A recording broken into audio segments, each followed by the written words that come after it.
I thought about doing a funny opener to this review of my complete series review of Rurouni Kenshin on how I felt super high for the first 2 seasons and then just low with the third season. And I was like, you know what, screw it. I'm just gonna go ahead and do the review. So this is my complete series review of Rurouni Kenshin, the anime. What's up, world? Welcome to another episode of Movie Breakdowns. I'm your host, Ali Zakka.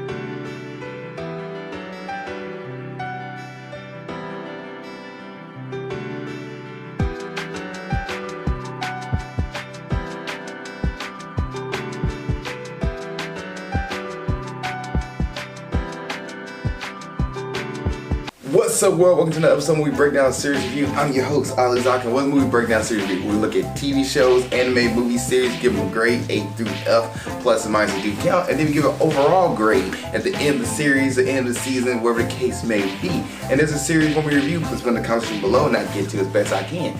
Also the Patreon, Patreon/Ali Zakka, and on that Patreon for $2 a month, you get a cut in front of everybody. Request what you want to request of me. I get to it immediately because you're paying for my services, because you're supporting me. I appreciate you. And you get to see before everybody sees on Facebook and YouTube. Now, let's go ahead and get into today's episode of Movie Breakdown Series Review of Rurouni Kenshin, the anime. And what is this anime about? Well, you got this guy named Batosa the Manslayer, who once was, I guess, a manslayer. His name is Rurouni Kenshin, or Kenshin Himura, I should say. And Kenshin is a wanderer now. He's living his life and just very much doing his own thing until you meet a girl named Miss Kaoru, and he ended up pretty much living with her like dojo. Miss Kaoru's parent is no longer in the picture, so he lives with her in her dojo as well. They bring on other characters such as Yahiko and Sanosuke Sagara. And this is their adventure pretty much of Kenshin trying not to slip back into the manslayer, but also protect the world with his reverse blade sword. And season 1 and 2, for the most part, really talks about that theme, really talk about the concept of him leaving his past behind and trying to make a new world and new life and new way of living, but the past keeps coming back to try to tempt him to go back to his old ways. And Kenshin is trying his hardest not to do that, but thanks to the help of his friends and his love interest, Miss Kaoru, and his friends of, Yahiko and Sanosuke, they kind of there to keep him from going back into his old ways. And season 1 and 2, like I said, really hits on that. Season 3 is majority filler. This anime is 94 episodes long, and each season is probably about 25 to 30 episodes plus. And on top of that, to add to it, you have a 95th episode went straight to DVD that really just like a clip show, pretty much, when you don't have anything else to talk about to fill in time. Then you roll out the clip show episode. But season 1 and 2, to me, are home runs. Are definitely home runs. Season 3, even though it's majority filler, they really didn't do anything to really make you feel for those characters, and those filler episodes were just not that strong. Like it really fell off. It was cool for them to bring back characters into different scenarios from season 1 and 2 to come back in season 3, but season 3 where this anime really falls off. Season 2 is its apex. It is the best you're ever going to see. And I know the manga is a little bit different from the anime. And on top of that, to add to that, season 1 and 2 are produced by a different production company than season 3. So it kind of falls off there. But season 1 and 2, I think it's really great. The music, the tone, the animation is crisp. Even the filler episode keeps the music and animation similar to that of most of the canon episodes in season 1 and 2. And then there's episodes you can tell they put more money invested into it. Season 3, it was just like, we're doing this to get by, and it showed. It really showed. But for the most part, I enjoyed this anime. Season 1 and 2, like I said, are really, really great. Season 3, I can forget about it and keep walking. It was a drag to finish season 3, to be honest. But season 1 and 2, I sat down like popcorn eating, can't get enough. And that's pretty much it. That's pretty much it. Let's go ahead and give a shout out to the creator of Rurouni Kenshin. This manga is written The manga and anime, I should say, is written and illustrated by, sorry if I messed your name up, Nobuhiro Wasuki. He's the one who written this and animated the character, illustrated the characters. As far as the characters, Kenshin Himura. Kenshin is great. He's just pretty much mild-mannered, like your regular anime protagonist, but he also has this serious side where he flips his side and he flips his mindset, and you don't want to see him lose it. Like it's really good, and he has to rely on that. Plus, he's like the fastest samurai in the land. But when he goes back to that like mindset of his old manslayer days, the anime really plays on that. But for the most part, Kenshin is just a cool, chill dude, and it's almost like two sides of him: the serious side and the chill, laid-back side. Because most of the time when he's not fighting, he's doing housework, helping out, lending a hand. Cool dude. Kenshin's solid character. You got Miss Kaoru, who's like the strong-minded character. She is strong-willed, driven, goal-oriented, and really just wants to make everybody better and bring her teachings of positivity to the world, and hopefully everybody follows it. And her and Kenshin have this kind of relationship they hint to. They never actually kiss in the anime. They never really get together, but they play on it a lot. And Miss Kaoru is crushing on Kenshin. Kenshin realizes that his will to be a wanderer, his will to keep himself in the present, is off of Miss Kaoru, and he really wants her, and he really wants to not go back for her. And this anime plays on it so much. I kind of wish season 3 really hinted that more. Even as filler episodes, have them go on dates, have them do little things, but then reset the status quo, because you have to do it with filler. But they at least could have played with it a little bit more. Miss Kaoru and Kenshin doing certain things, and I don't know. I just feel like season 3 dropped the ball on that, but season 1 and 2 really hits that hard. Yahiko was cool. Like, he is kind of a comic relief character certain times. Him and Miss Kaoru go back and forth, but Yahiko also comes in and pretty awesome big moves and kind of lends a hand from time to time. Sanosuke Sagara. Sanosuke is a really solid character, and he's kind of like Kenshin's A is number 1.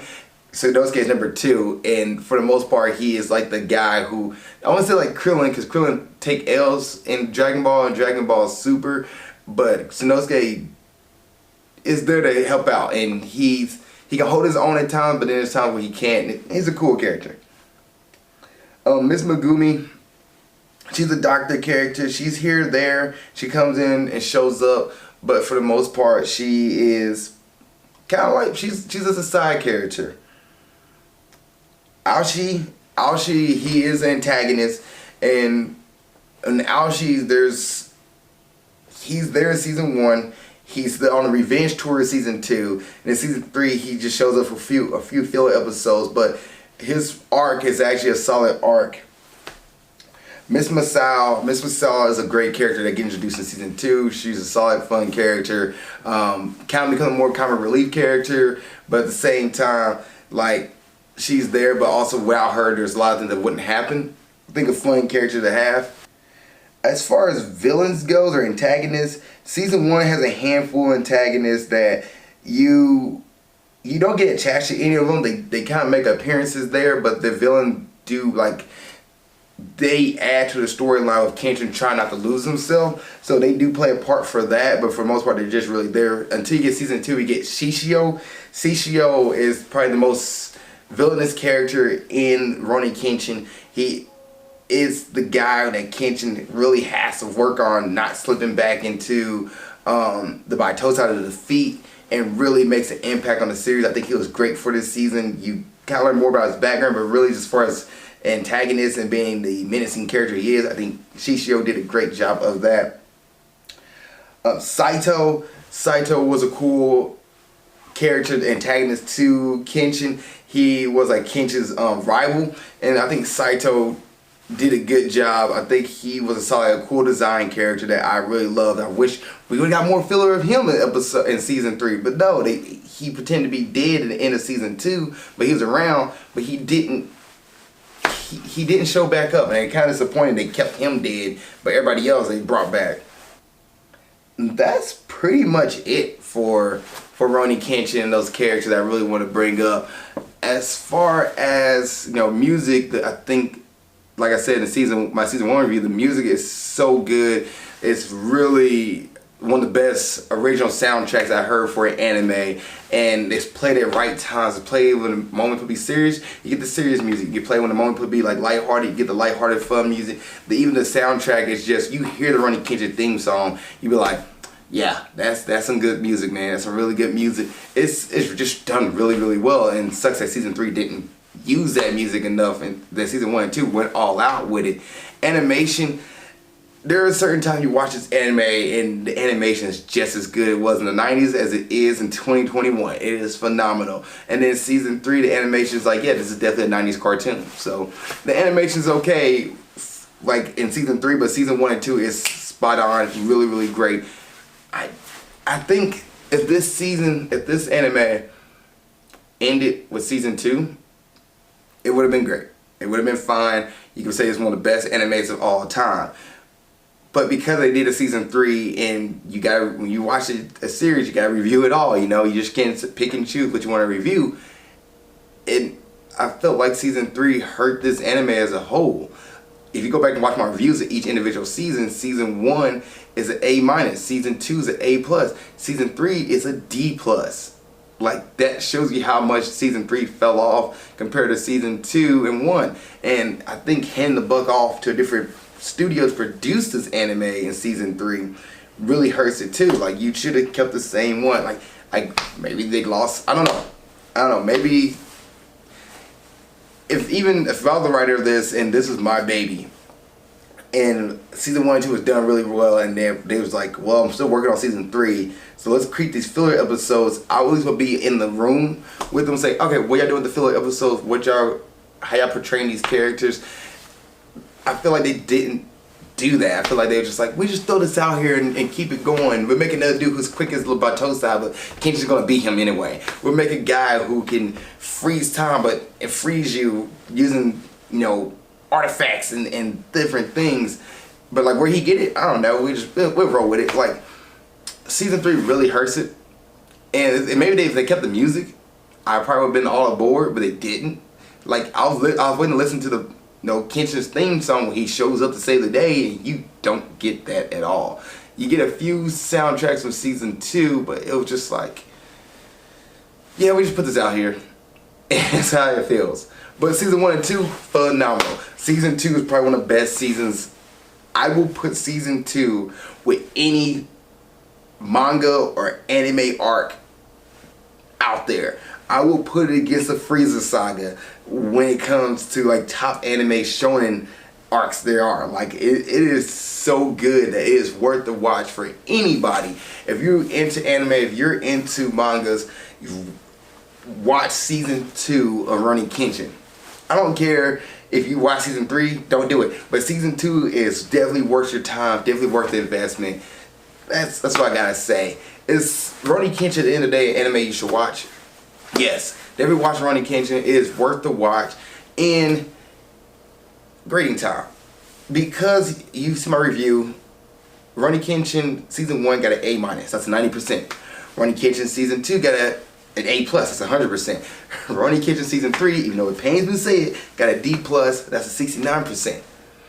Added together, divided by 3, you get like 86.3. I'm gonna give this anime review. Okay, I could go with B. I could, but I'm not. I'm going with a B+. This series as a whole gets a B+ for me. It's season 1 and 2 knocks out the park. Season 3 just really dampers it, and it's not worth the watch. So if you're gonna watch Rurouni Kenshin, watch season 1 and 2. Definitely, because 1 is more canon. Even the filler episodes are worth the watch. Like, they're worth it, because it's filler, you don't really care about a lot of things. It's still cool to see the characters outside of their normal daily stuff, versus we got a big bad we gotta fight for 5 episodes and oh yeah, you're gone. Like, season 2 and 1 are really solid. Season 3 just so yeah, it's a B+ for me. If you've seen Rurouni Kenshin as a series, what did you think? Please put in the comment section below. Let me know if you even finished season 3, if you decided to watch it. Other than that, thank you guys for watching this episode movie breakdown series review, and keep being awesome. thank you so much for making it to the end of this video. I really appreciate that. Please don't forget to like, subscribe, and comment.